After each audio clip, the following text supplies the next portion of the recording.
Good morning to everyone. I am so awed at so many people here. It is really a pleasure for both my husband and myself to be among all of you this morning. And so we thank everyone for having us. And in particular, Father, what a way to have a birthday party. Wow! You certainly sent out a big invite list and you got good returns too.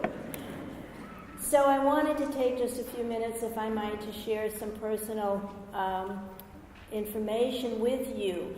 If you find in your program the bio of the first speaker, you will find a very well-written piece of military documentation.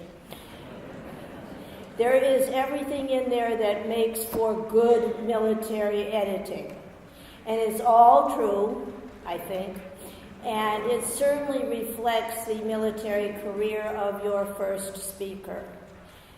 But I wanted to share with you this morning the man behind that military document. I wanted to tell you what it has been like to be in his presence for 10 years of our lives. My husband and I live here in Vienna, and truth be known, we probably belong to OLGC. However, if truth be known, we've been actively engaged in the military community at Fort Myer, Joint Base Myer, Henderson Hall, for the last 40 years. My husband is retired Army, and there's something about being retired Army, in many cases, that you tend to go where you feel comfortable.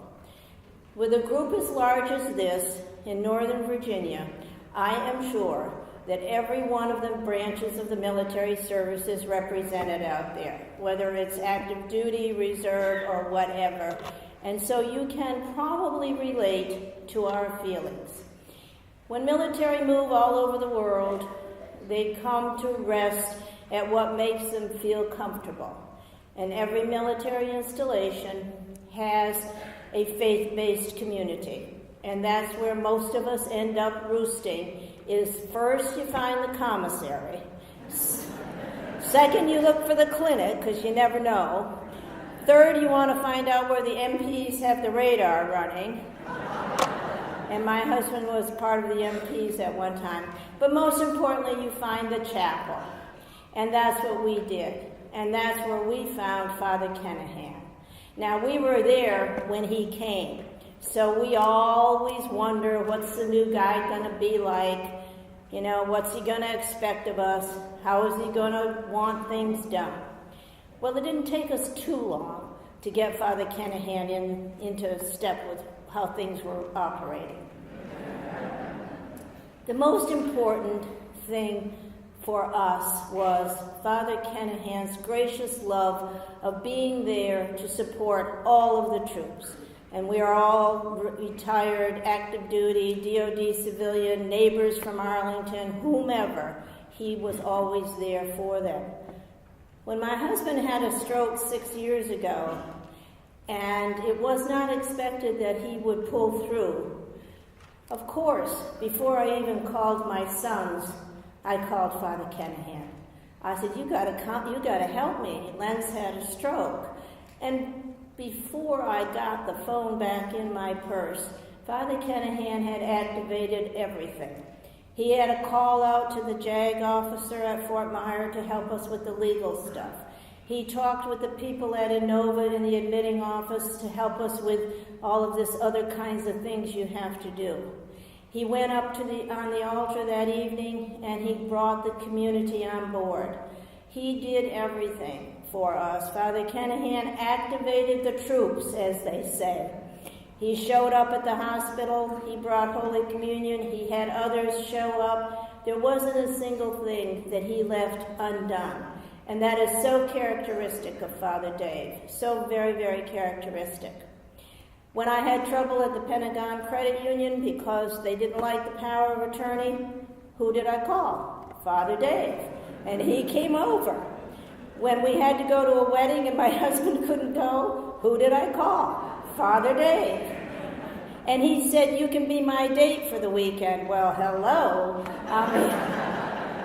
By then, I was well aware of the St. Francis de Sales. I was well aware of Father Dave's commitment, and it was just really such a wonderful experience for me to have someone like Father Dave in our lives. So when he retired and everybody's saying, how are we going to live without him, we get our new Catholic chaplain, who was opposite. Loud, gregarious, boisterous, full of fun, just, a really great guy. And my husband looked at him one day and he said to him, Father Fred, you're okay, but you're not Father Dave. And my husband has been known to never mince words. It's straight off the cuff. He's not Irish for nothing. And he told him, he said, I miss Father Dave. And Father Fred said, I'm sure you do. And certainly we all did miss him when he left, but we know that he is still with us in spirit. In fact, this is my second Salesian event this week. We had a 3-day retreat at Fort Myer earlier in the week with some friends and colleagues of the priests who are here today. So at least I'm behaving myself for 1 week during Lent. I just want to end by saying that you probably noticed I'm not the tallest person in this room. And even though I prayed like you wouldn't believe when I was 14 to reach 5 feet, it never happened. In fact, when I got to be much older than 14, I started to get shorter instead of taller. And as a lector, I think Father Dave felt that I could project better. Imagine that, project better if I had a stool to stand on. So the first thing he did this morning was look for the stool, and I'm standing on it. But we also had a stool down at Fort Myer that had been crafted for Madeleine Albright. There are occasions at Joint Base Myer Henderson Hall where there are dignitaries who come in for special events. And she was going to speak at one of them, and someone had the same feeling that maybe she would need a little help. So they crafted a stool, and they covered it with nice fabric, and they slipped it underneath so it could be brought out and she could stand on it. And Father Dave tried for months to get me to use that stool. And then it became an Irish will against an Irish will. And finally, to shut him up, I used the stool. And once again, he had raised me up in this world. So I hope that you are going to have, and I know you are going to have, a most memorable morning today. And I hope that you will keep us in your prayers. And I hope, above all else, that you have health and happiness always in your families. But the most important thing is, please welcome our very, very dear Catholic chaplain, our very, very dear friend, Father Dave Kenehan.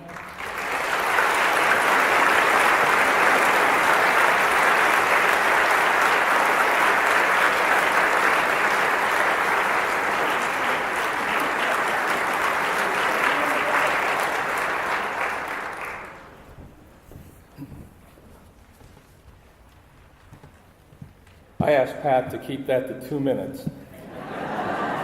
She still is not listening to me. Well, you know a little bit about me now, and I'd like to know a little bit about you folks. So, how many of you are here for the very first time? Any first-timers? Wow. How many are here from OLGC? Outstanding. John Neumann. Other parishes in Virginia. Whoa. Parishes in Maryland. District of Columbia. Other. Who am I leaving out? North Carolina.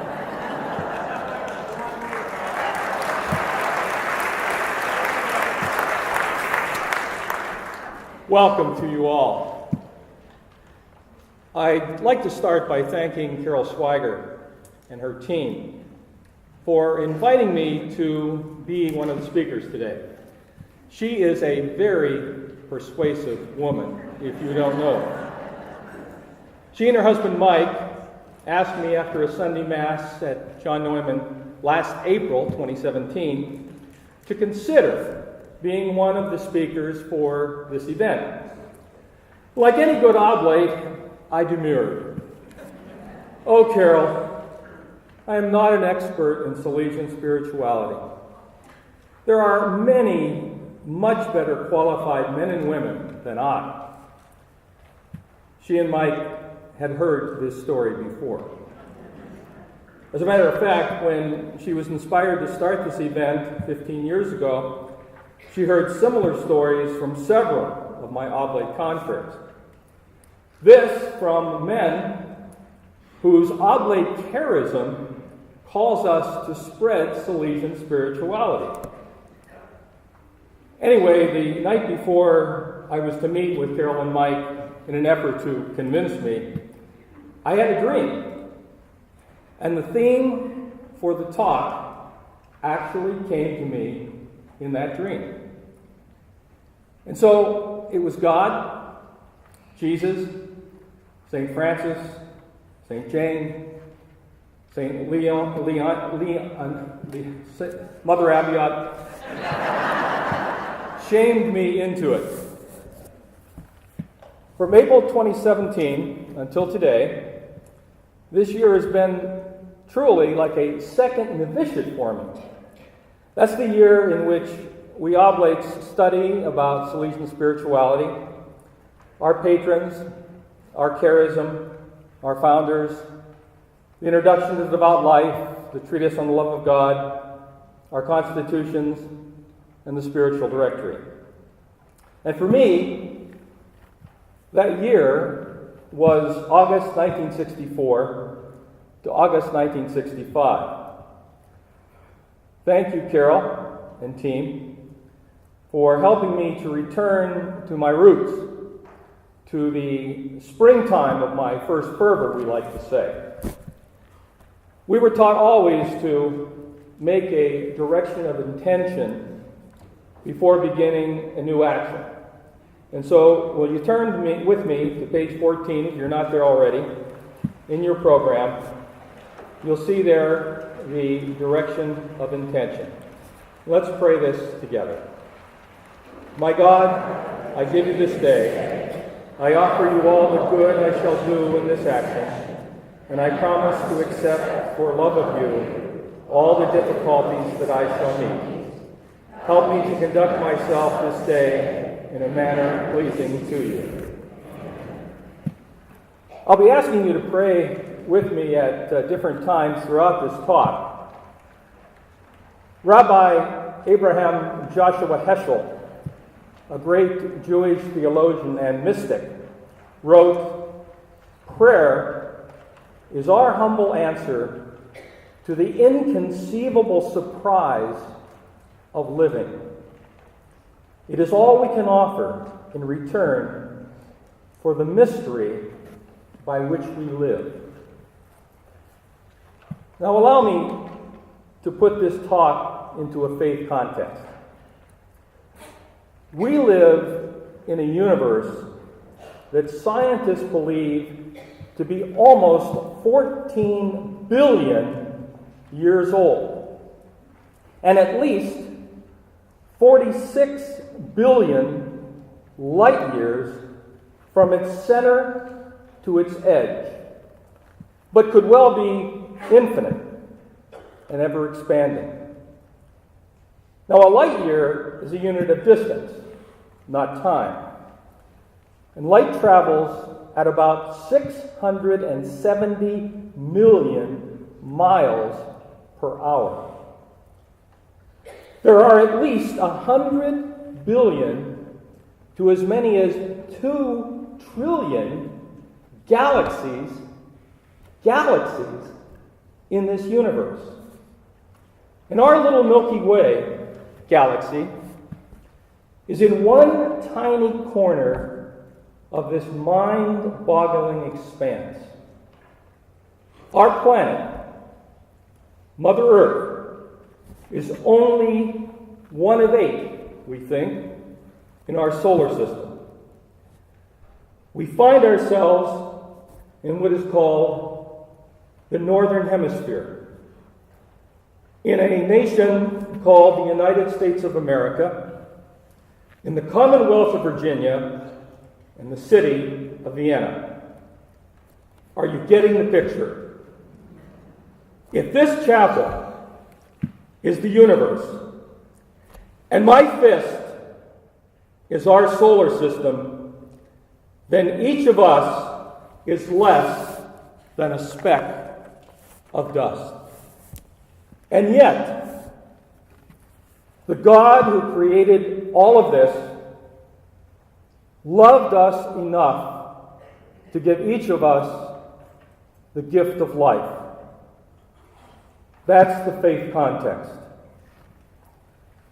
Rabbi Heschel, God rest his soul, once prayed, "Dear Lord, grant me the grace of wonder. Surprise me with your marvelous things without number. I do not ask to see the reason for it all. I ask only to share the wonder of it all." Which brings me to our topic for today in this talk. My life with Jesus, be not afraid. You'll notice it's a little twist on the theme for the entire day. Now I'm asking you to say that with me. My life with Jesus, be not afraid. One more time. My life with Jesus, be not afraid. Each of us has a life with Jesus, whether we reflect on it or not. And it is the reason that we do not have to be afraid. Each of us has been given the gift of life. We didn't choose our family, our gender, our race, our nationality, but here we are. And we are challenged by Christ himself to do something positive with our lives. We all have a story to tell. We're writing it every day. I wish there were time for each of us to tell about his or her spiritual journey from birth till now, from baptism onward. But alas, I've only been given 45 minutes, and Carol is very strict. My talk, as indicated in the program, will consist of a series of stories. Jesus was a great storyteller, as you know, and so I think I'm in pretty good company with this approach. With help from the stories of some real people, I'd like to look at the different phases of life: childhood, adolescence, adulthood, and what I now like to call, since I'm there, the wisdom years.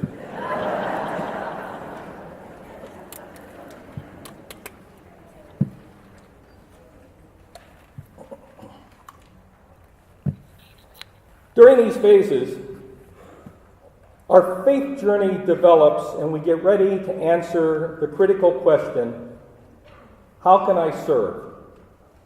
How does God expect me to use this great gift of life, this gift of faith? So what is faith?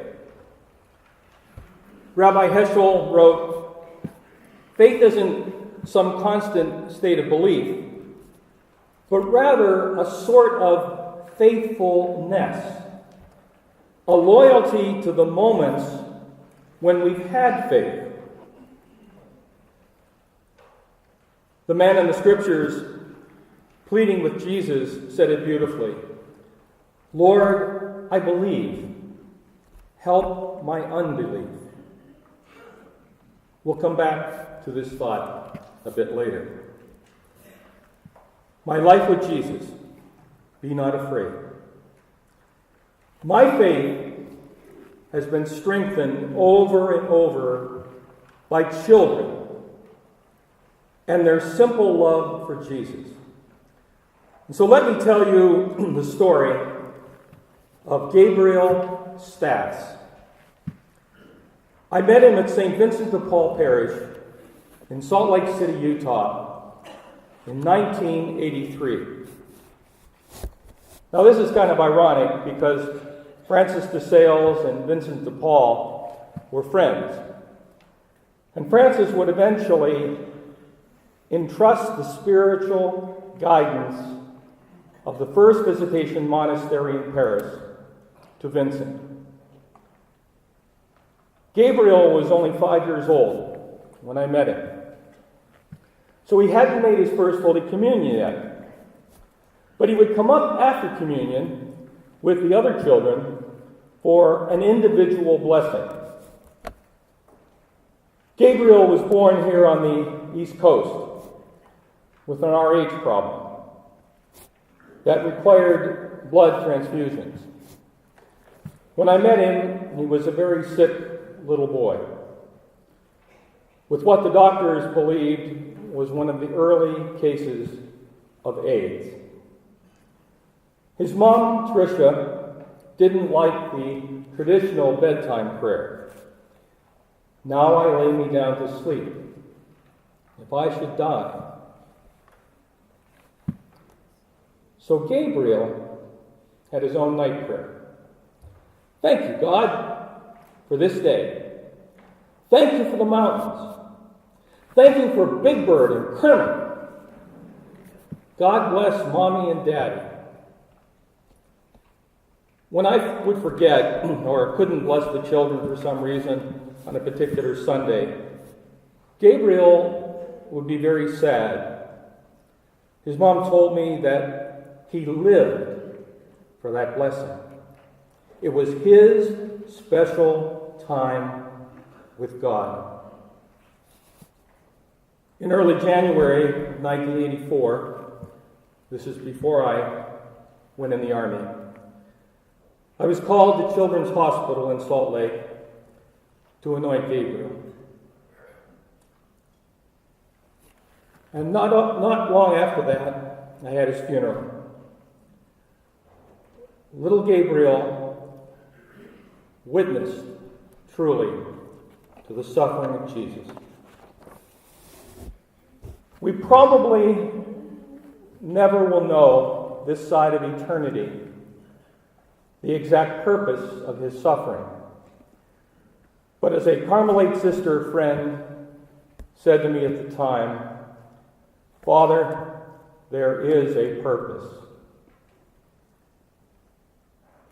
Father William O'Malley, a Jesuit, in his wonderful little book, Help My Unbelief.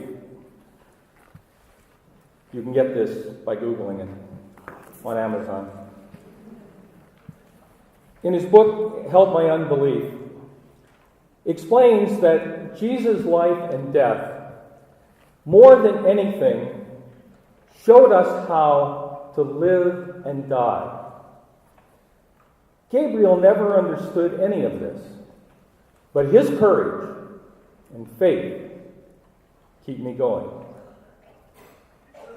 As we all know from the scriptures, Jesus had a great love for little children. Suffer the children to come unto me. And when his disciples asked him, who is the greatest in the kingdom of heaven?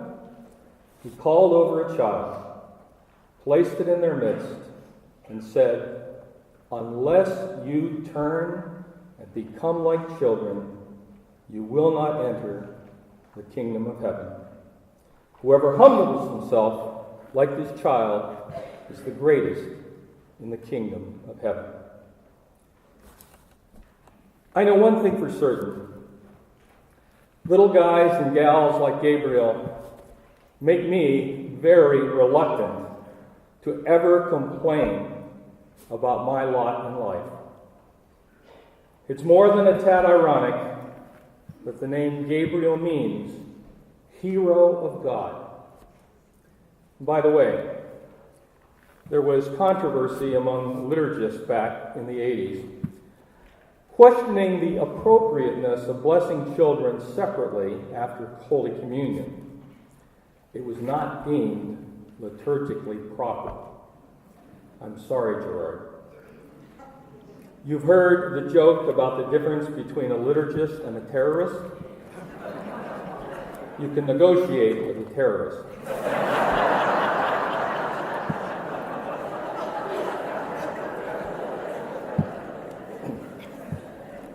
After Gabriel, I never forgot to bless the children. And if a liturgist complained, he or she got the long version of Gabriel's story. Please turn with me now in your program to page 15 if you're not there already, and pray with me the parents' prayer. Dear Lord, there is no way to remove the pain. The grief is real. The only sanity is to know, to believe in a life beyond with you. And all the scales are righted, and the sufferings are made good. We trust you in your promise that while this child's life on earth is done, his life beyond is set. At least, lose him, let him go into your arms, and by faith receive in return the boundless comfort of the presence. That is all. That is enough. In Jesus' name we pray. Amen. My life with Jesus. Be not afraid. Adolescence can be a challenging time. And like many of the oblate sisters, brothers, and priests here, the visitandines, and others, I spent many years teaching high school. We could tell you crazy stories about those years. But in this section, I'd like to use the young Francis de Sales as my example. I will be borrowing heavily from the wonderful biography of Father Dirk Koster, OSFS of our Dutch province, which was published in 2000 with a foreword by Father Lou Fiorelli. And this book is available downstairs, by the way. Francis was sent by his nobleman father at the age of 11, along with a tutor and a servant, to study in Paris. Being the oldest child, Francis was expected to inherit his father's title and the family estate. But Father Koster quotes him, Francis that is, having said to the Abbess Angelique Arnaud, "Later in life, from my 12th year on, I was determined to belong to the church, and no kingdom could have made me give it up." His father chose the finest college in Paris, the College of Navarre, favored by all of the aristocracy. But Francis chose the College of Claremont, run by the then young Jesuit order in 1534, founded in 1534. His father was not happy, but with his mother's help, Francis got his way. He would spend the next 10 years of his life studying in Paris. Now, some of you I know have been to Annecy, and so you appreciate how far it is, even today, from Paris to Annecy. And so when Francis went to Paris, for those 10 years, there was no going home. It wasn't like you hopped home to have mom do your laundry, like college kids do now. But at any rate, the Duchy of Savoy, where Francis was born, was not part of France at this time. And there was civil war raging in France between the Catholics and the Huguenots. We think we have problems today, but the turmoil caused by the Protestant Reformation at this particular time in the 16th century was horrific. and often bloody. Francis convinced his tutor, Monsieur Deage, who spent many hours himself at the Sorbonne studying theology, when he should have been accompanying Francis, to allow Francis to pursue religious studies himself when he wasn't busy with rhetoric and Latin and Greek and Hebrew and philosophy. But Monsieur Deage made him promise never to tell his father. Now, in fairness to Monsieur Deage, Francis did not need a lot of supervision. He was a highly motivated and conscientious student. But during these religious studies, he was exposed to the Calvinist doctrine of predestination. And he became convinced that he was among the damned. This led him to a severe depression. And he wrote in his diary, and I quote, "O Lord, at least I was allowed to love you in this life, even if I may not love you in the hereafter." In the winter of 1586-87, when Francis was 19 years old, on the way back from classes, he stopped in the church of the Dominicans and he knelt before the image of the Black Virgin. As he prayed the Memorare, Father Coster tells us, the feeling of depression flowed away. It disappeared and left no trace. An indescribable feeling of relief and peace took hold of his entire being. It was over. Francis was immensely grateful, and from within, he felt the need to dedicate himself forever to God. He made a vow of chastity. It was a promise made spontaneously, but it stayed with him and would determine the rest of his life. The painting up here next to me, and there's also a version of it in the back in the foyer, the painting next to me was done by Father Tom Ribbetts, OSFS, of the Toledo, Detroit province, which is my province, and Tom is a very, very good friend. He's done a series of paintings of Francis as a young man. The first was commissioned by St. Francis de Sales High School in Toledo, Ohio, and it depicts Francis as a student in Padua. It's on page 14 in your program. Tom has also done one of Francis in Padua writing his personal rule of life, which is on page 17 in your program. And presently he's working on a fourth painting of Francis as a young priest. A copy of this particular painting on page 16 in your program hangs in the hallway over the student lockers at Salesianum High School in Wilmington, Delaware, so that the young men can look up and relate. To me, these paintings are a wonderful gift to the Salesian world, in that the only light portrait of Francis that we have was done in 1618, just 4 years before his death in 1622, depicting him as a bishop, a balder, older man with a full beard. This particular painting for which he sat is on page 3 in your program. What does this story of Francis, through his adolescent years, tell us? For me, it's that even the greatest saints of the church, a doctor of the church no less in this case, had their spiritual struggles. St. John of the Cross, St. Teresa of Avila, St. Teresa of Calcutta, all tell of their dark night of the soul, a time when they did not feel close to God, when they were filled with doubt.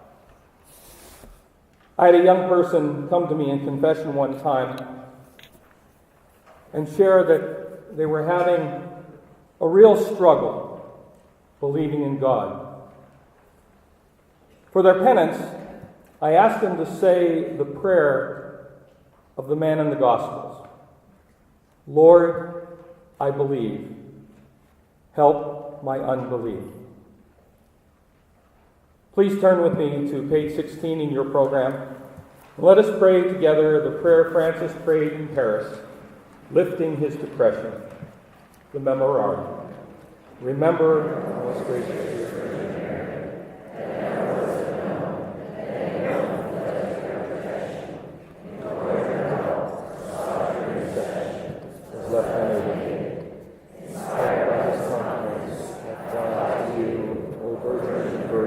my mother,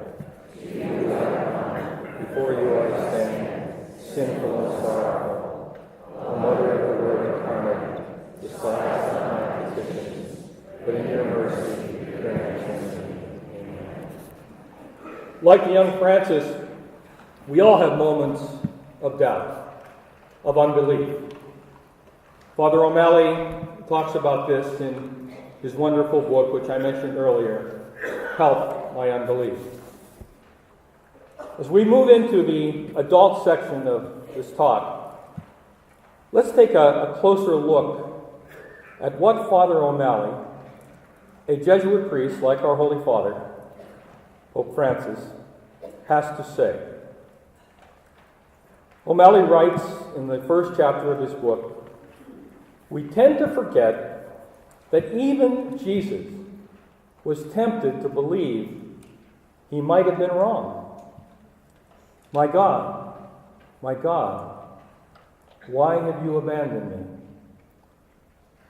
The intentions of God are so evidently biased toward evolution and growth that doubt appears to be a prerequisite of fulfilling God's will, since doubt is a hunger for better answers.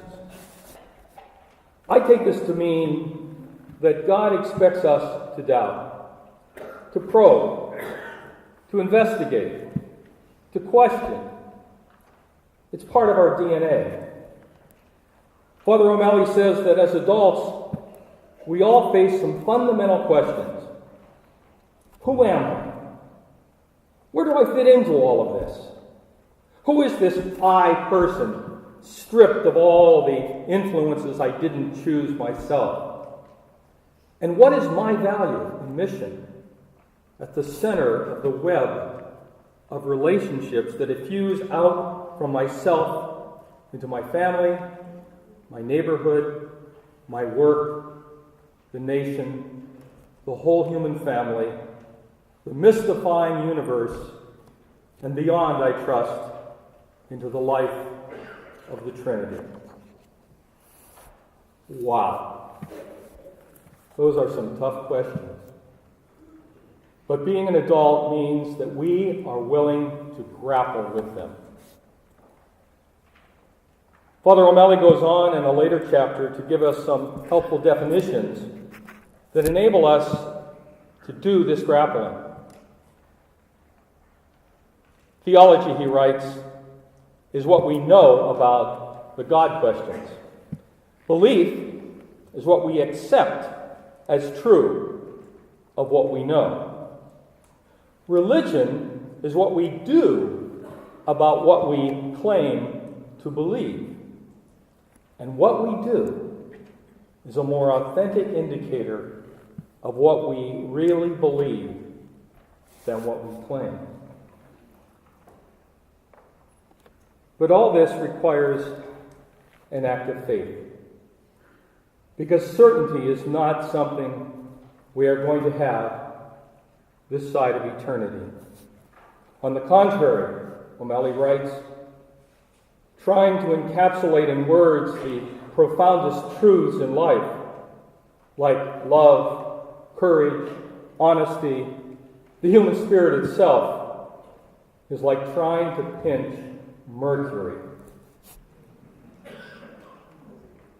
This is why I believe that it is so important to turn to other men and women of faith who have gone before us, who have made the journey, who have lived faith-filled lives. And this brings me to one of my favorite people, Bishop Kenneth Edward Untner.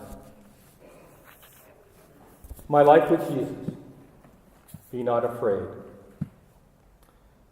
Ken Untner was born in 1937, the seventh of 9 children. His family lived on Belle Isle. Anyone know where Belle Isle is? All right. Right there in the middle of the Detroit River, right? His dad was the caretaker there. I chose Ken Untner for several reasons. Like St. Francis de Sales, he became a bishop, was devoted to the poor, lived a simple life, shunned higher office in the church, experienced personal suffering, had a doctorate in theology, was a gifted preacher and writer. He was ordained a bishop for Saginaw, Michigan on November 24th, 1980, by John Cardinal Dearden. Bishop Untner introduced himself that day to the 6,000 people gathered with these words: "My name is Ken, and I'll be your waiter for a long, long time." He saw himself as a servant, and he lived accordingly. He sold the bishop's residence in Saginaw, and he moved from parish to parish, living with his priests in their rectories. He wanted to be near them, and he wanted to be close to the people whom he was ordained to serve. I met Bishop Untner for the first time in 2000, when I was assigned to the office of the Army Chief of Chaplains as the recruiting and retention officer for Catholic priests. One of my responsibilities was to manage the annual Army Priest Retreat program, which was then held in 3 locations around the world: the U.S., Asia, and Europe. On my way to the 1999 program at the American College in Leuven, Belgium, I read Bishop Untner's book, Preaching Better. I was so impressed with this book that as soon as I arrived at the seminary, I immediately sought out the priest who was teaching homiletics and insisted he read it. And I gave him a copy, and I told him he had to get one for every seminarian. When I returned to Washington, I called the Diocese of Saginaw, and I asked to speak to Bishop Untner or his secretary. Much to my surprise, it was Bishop Untner himself who answered the phone. Classic Ken Untner. He agreed to be our speaker for the Army Priest Retreat in 2000, the next year. Ken was a lot like Pope Francis. Ken loved the poor. He drove a humble car. He lived in simple rectories. He avoided lavish vestments, and he wore simple clothes. He was a man of the people, or as Pope Francis likes to say, he had the smell of the sheep. Some of you, I'm sure, are familiar with the little books, like this one, that Ken Untner invented. He started with a little black book for Lent, and then he added the little blue book for Advent and Christmas, and a little white book for Easter, and a little purple book for the young children. In Preaching Better, he focuses first on the people, the folks who hear the homilies, rather than the priests and deacons who give the homilies. What were they hearing? What touched them? What did they like? What did they not like? What did they need? How long did they want homilies to be? and so forth. And then he organized his priests and deacons and lay preachers into groups where they practiced writing and giving homilies. The preaching in Saginaw got a lot better. Ken knew something of suffering.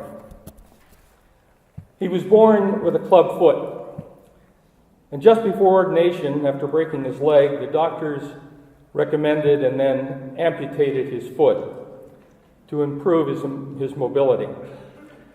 He wore a prosthesis for the rest of his life, but he never allowed it to prevent him from playing golf, ice hockey, and handball. He was a very fine athlete. Sadly, he contracted leukemia and died at the age of 66 in 2004. His friend, Archbishop John R. Quinn of San Francisco, wrote to him before his death, I quote, "You have given all of us bishops a striking, powerful, but gentle challenge to live the gospel in a clear way. I have seen how you have been criticized and misrepresented, and how, following the gospel injunction, you have not reacted with rancor or bitterness. You have a depth and wisdom which has been a valuable contribution to the church. Now you are walking the path of the cross in a new way. And my prayer is that you will discover anew that the tree of the cross is the tree of life." In his homily at Bishop Untner's funeral, Archbishop Quinn said, "Ken's simple life was a true fulfillment of the Second Vatican Council's call for bishops to recognize the signs of the times and respond to the apostolic ideal of the gospel." Bishop Untner wrote a beautiful prayer poem in honor of Bishop Oscar Romero, who was martyred in El Salvador in 1990 and is soon to be a saint. Please join me in reading a short part of this prayer poem on page 17 in your program. It helps now and then.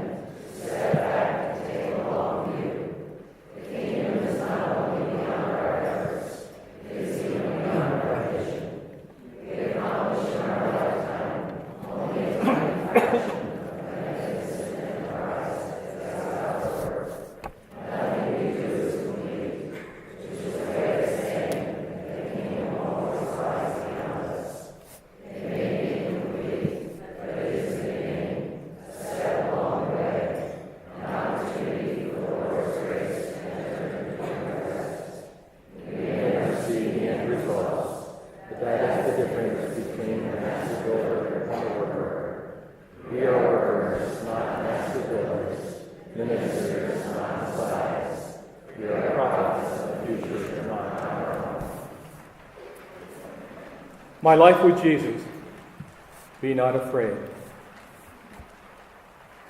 A majority of Americans still choose the vocation of marriage.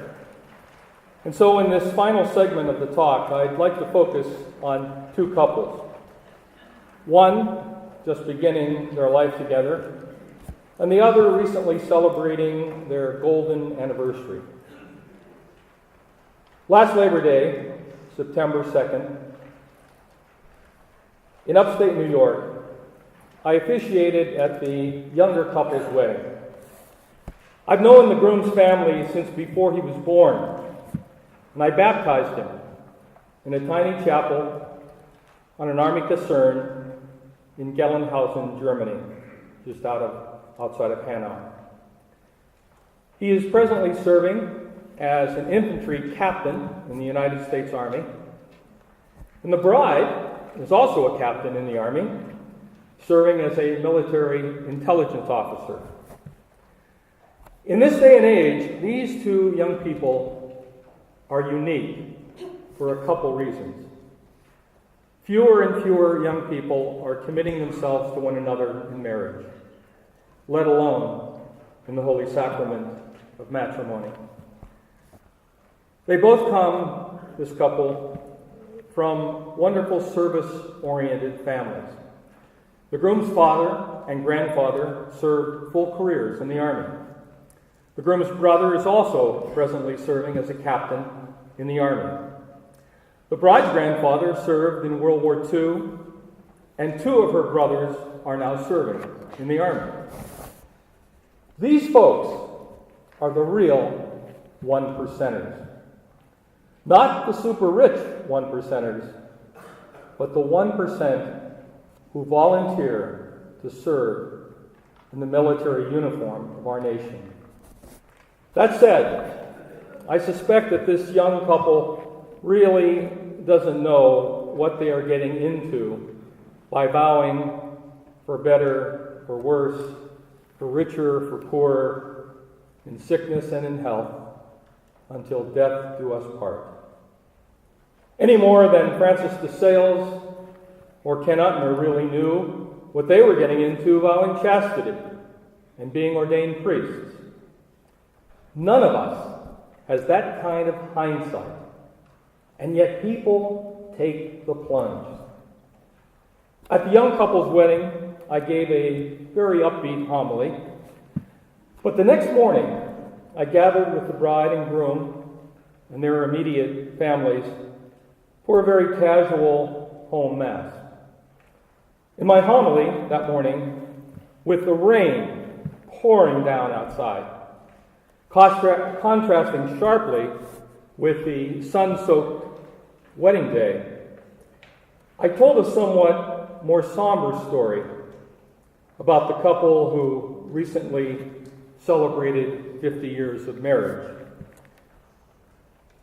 This older couple met in the City of Light, where Francis de Sales went to study, Paris. The groom was an Army military policeman serving at the U.S. Embassy in Paris. The bride was an American girl working as an au pair. Talk about romantic. But just like the young couple I married last September, they had no idea what they were getting into. 6 years ago, the husband had a massive stroke and almost died. At the time, I was serving as their pastor, and I went to anoint him. And you've already heard part of the story. He pulled through, but can walk now only with assistance and must spend most of his time in a wheelchair. His partner, that naive young woman of Paris fame, remembered her vows, for better, for worse, in sickness and in health. She has dedicated herself to his care and to keeping their lives as normal as possible. They volunteer every Thursday at their parish center, answering phones, greeting people, folding bulletins. They continue to volunteer as ushers at Wolf Trap. They usher together at weekend masses. In short, they try to go on with their lives, doing the will of God as they are given to know it. Sometimes, sharing in the passion of Christ simply means going to work every day, changing diapers, cooking meals, cleaning the house, supervising homework. In short, sacrificing for the kids so that they can have a better life. I'm convinced the greatest gift that parents can give their children is to be good parents. The faithfulness of folks like these two couples inspires me. The older I get, the more convinced I am that marriage is a much tougher vocation than the priesthood or religious life. Brother priest, am I right? This is why I believe that Pope Francis is calling for more emphasis and study about marriage and family, with all their complexities and challenges. In his apostolic exhortation, Amoris Laetitia, he writes, "The joy of love experienced by families is also the joy of the church. The desire to marry and form a family remains vibrant, especially among young people. And this is an inspiration to the church. It is my hope," he writes, "that in reading this text, all will feel called to love and cherish family life. For families are not a problem. They are first and foremost an opportunity." Please turn with me in your program to page 18. The solemn blessing taken from the rite of marriage. And pray with me this blessing for all married couples and those who will choose the wonderful vocation of marriage. May God eternally keep you in one heart, love for one another, that the peace of Christ may dwell in you, and abide always in your home. May you be blessed in your children, have solace in your friends, and enjoy true peace with everyone. May you be witnesses to the world of God's charity, so that the afflicted and needy, with knowing your kindness, may one day receive you thankfully into eternal love. Amen. Every day when I say morning prayer and I get to the intercessions, my first petition is for all for whom I have promised to pray. I can't remember everyone, but I know that God can. And so now, all of you will be remembered every day. I promise to pray for you.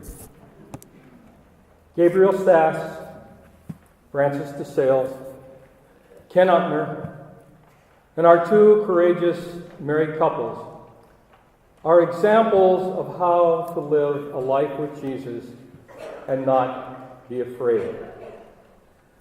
As we move into the break in just a moment, Gerard is going to put on Josh Groban's "You Raise Me Up." I heard this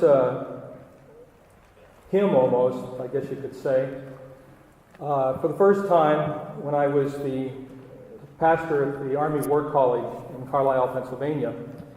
And I had never heard of Josh Groban, but our teenagers put on a passion play. And at the end of the passion play, they played this song, "You Raise Me Up." And I think it's very appropriate for what we are about today in not being afraid. Thank you, and God bless you all.